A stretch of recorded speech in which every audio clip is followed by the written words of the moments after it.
Following a disastrous 14 months with our first yacht, Tranquility, we decided that something more comfortable than an open cockpit sailing yacht would be next. So after 2 months' search from Falmouth to Inverkip for a more comfortable yacht, we eventually arrived at Kip Marina in Scotland. Quite by accident, we stumbled over Seahorse, as she was then named. I had always admired the marque, never thinking I could afford one. We spoke to Bill Scully, one of Kip's brokers at the time. He was enthusiastic to give us a trial sail.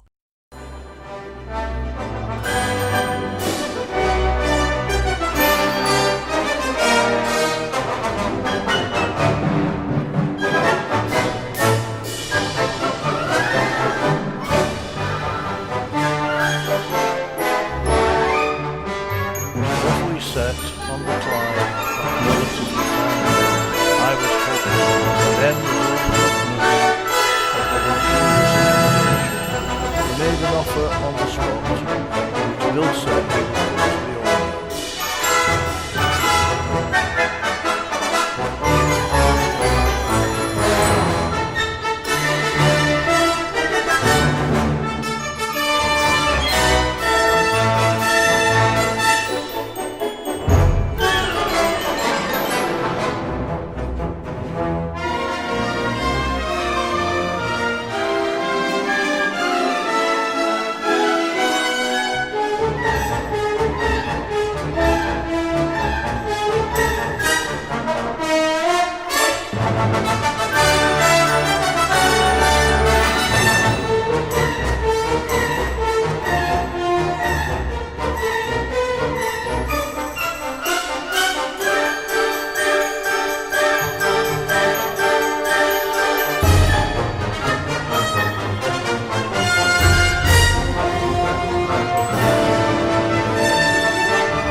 We drove back home, stopping off overnight at Pwllheli on the way.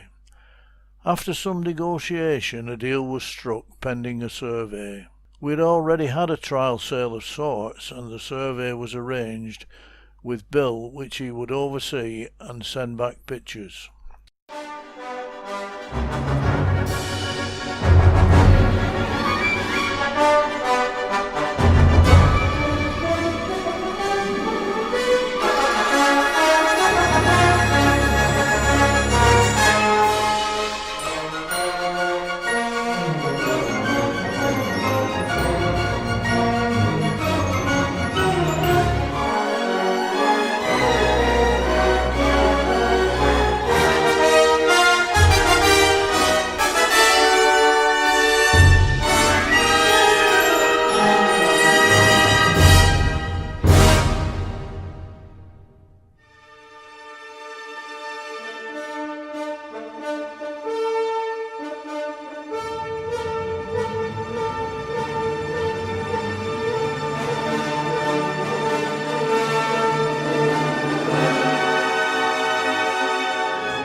The story was, Seahorse had been in a hurricane in St. Lucia and ended up on a reef, then shipped back to the UK and repaired by Fisher, the original makers. The survey drew up a number of faults, but nothing drastic or anything to negotiate the price down with. So we obtained a marine mortgage and bought her. We went up to Scotland to take over and have a proper look at her. The things that needed immediate attention were the name, Seahorse of St. Lucia, the fuel tank, and the fitting of a GPS chart plotter. And finally, we decided to move her to a more easily accessible home at Largs. We renamed her Gemini Magic. We were both Geminis, and Magic was an acronym of Margaret and Eric. I had fitted the basic Furuno GPS on Tranquility, which went with her, so I went with a Magellan chart plotter, which I fitted on our first weekend aboard.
following weekend we moved her to Largs, which was a short hop around 10 miles. Em drove the car while I sailed her single-handed. I was struck by the noisy engine and the stiff steering, which was a cable-actuated dual control to the outside and inside wheels. Edwina, Bill Scully's partner, filmed us as I passed her their waterside flat, and Em did the same en route and at Largs. We tied her up at the visitors' pontoon and had a celebration drink and meal. In the weeks following, I sourced a new polypropylene fuel tank from Tech Tanks. With their help, I designed a 30-gallon tank to fit into the port hull of Gemini Magic. The following weekend, we had a couple of grandchildren aboard, sailed across to Rothsay on the Isle of Bute, and got the sails up on the return. Eventually, the new tank arrived, and I fitted a gauge I had sourced from a kit car company, and then we arranged a long weekend off work and set off to Largs to fit the new tank. I glassed in a 1-inch piece of blockboard.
Then mounted it and filled the gap between the tank and the hull with 5 tubes of expanded foam.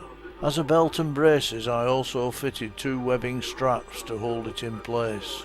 The original steel tank I drained and left capped off, as it was impossible to repair or remove it. After fitting the filler, feed and return pipes, sighting and wiring the gauge, I poured 5 gallons of diesel in, bled the system and fired up the Mercedes OM34 25 horsepower 4-cylinder diesel.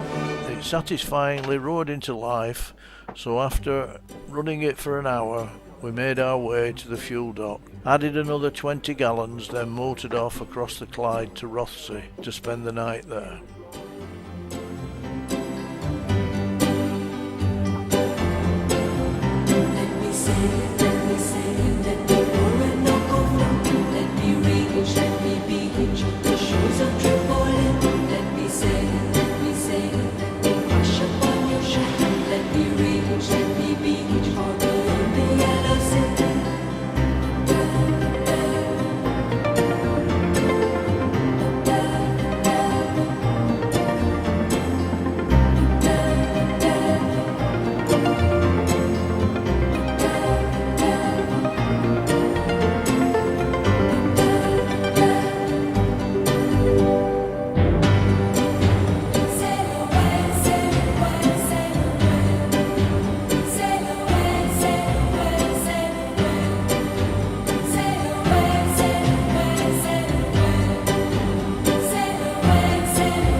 Over the next couple of months we entertained more of the grandchildren and Bill Scully and Edwina. However, the sailing qualities of Gemini Magic were abysmal, particularly in what's known as the Clyde Chop, which are short, steep waves coming in quick succession. The name change was another disaster. We had believed Seahorse was Part 1 registered, but she wasn't, and it was going to cost an astronomical amount to Part 1 register her, so we settled for the small ship's register. Eventually, although Gemini Magic was great in harbour, she was nothing but a floating caravan, so we decided reluctantly to sell her. The best option was to bring her to the UK and put her up for sale. At the time, I was taking my day skipper course at night school. 3 of my fellow pupils agreed to accompany me on the voyage to Pwllheli in North Wales, where after some research seemed the best place to sell her from. So the week before the planned trip, Margaret and I delivered the dry stores needed for the voyage, then sailed Gemini Magic from Largs to Troon, some 25 miles away. The weather was far from ideal and the Clyde Chop much in evidence. After a couple of miles, Em got a severe seasickness bout and spent most of the way with her head in a bucket. Just before Troon there are dangerous shoals, so we had to go past the entrance, then turn and head in, with our eyes glued on the depth sounder. There were still strong waves in the harbour and we needed help to moor up. After we had recovered, we caught the bus back to Largs, collected the car and drove home. It was the 12th of April 1997 when my crew and I collected the Fiat Punto hire car from Manchester Airport, which was the only place we could get a one-way hire from. We dropped the car off in Prestwick and caught a taxi to Troon Marina. The weather was sunny and our spirits high. We had previously arranged the watches as we planned to sail through the night, with 2 crew 6 hours on, 6 hours off. I had also held a plotter initiation session at home for 2 of the crew. The galley duties were to be taken by the 2 crew in their time off period. As it happened, the arrangements went by the board and Gary ended up as chef for the 4 days of the voyage, except when we ate on shore, which we did in Peel, Isle of Man. At 4 p.m. we set off, intending to make the Isle of Man early the following morning. Gary was the odd crew member out and didn't have the same sense of humour as the rest of us, which is probably why he buckled and gave in to galley duties.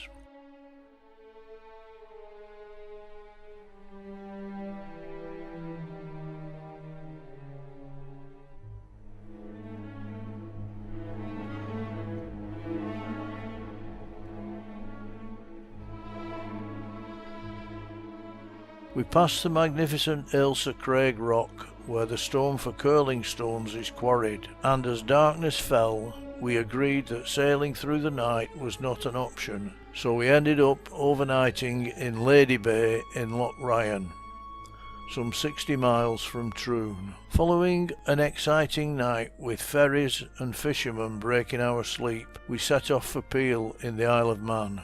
On arrival we moored in the harbour, which was pervaded with the smell of kippers from the nearby kipper factory. Waited for the tide to fall to dry us out, then went to the nearest Chinese for a well-earned nosh.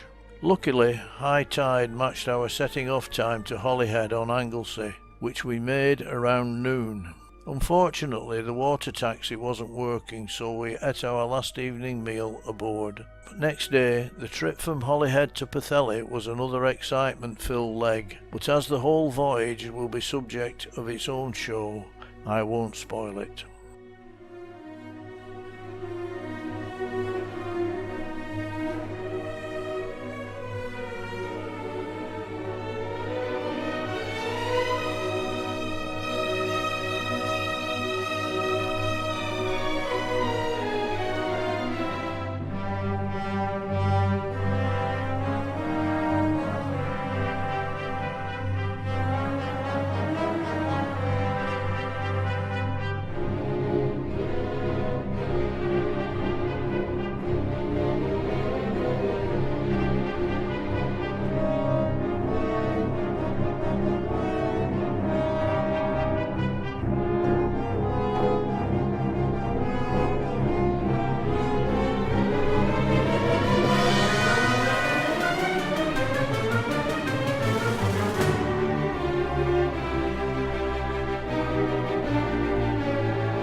Suffice it to say, Margaret was there to meet us at Pwllheli Marina, where we moored up, went to the local chippy, then drove home.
We had a few more trips in Gemini Magic around the Pwllheli area, then a punter answered my ads for her, and following a bad survey and a big price reduction, she was sold, and we were once more boatless. But that's another story.